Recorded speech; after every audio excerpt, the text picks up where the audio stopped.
ഞാനിന്ന് ബീഫാണ് ഉണ്ടാക്കാൻ പോകുന്നത്. അപ്പം ഞാനത് നന്നായിട്ട് വേവിച്ച് വെച്ചിട്ടുണ്ട്. അതിന് ശേഷം എണ്ണ ഒഴിച്ച് കടുകൊന്ന് പൊട്ടിച്ചു.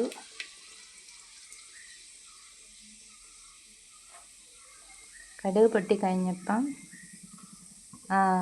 സബോള, വെളുത്തുള്ളി, ഇഞ്ചി ഇതെല്ലാം കൂടി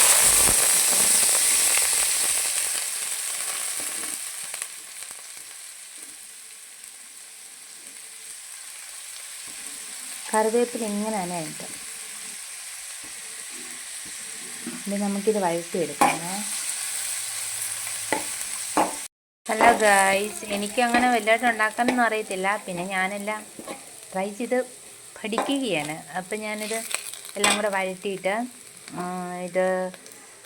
ഇത് മീറ്റ് മസാലപ്പൊടി, മുളക് പൊടി, ഇത് കാശ്മീരി മുളക്, എനിക്ക് ഭയങ്കര എരിവൊന്നും വേണ്ട, പിന്നെ മല്ലിപ്പൊടി, ഇതെല്ലാം കൂടി ഇതിനകത്തിടുവാണേ. എടുത്തിട്ട് ഞാൻ ബീഫ് ഇതിനകത്തോട്ടിടുവാണേ. അമ്പോ, ഇത് ബീഫിനകത്തോട്ട് ഞാൻ ഇട്ടിട്ടുണ്ട്. എന്നിട്ട് എനിക്കിത് നല്ലതായിട്ട് വെന്തിട്ട് ഇങ്ങനെ വഴറ്റി എടുക്കാൻ.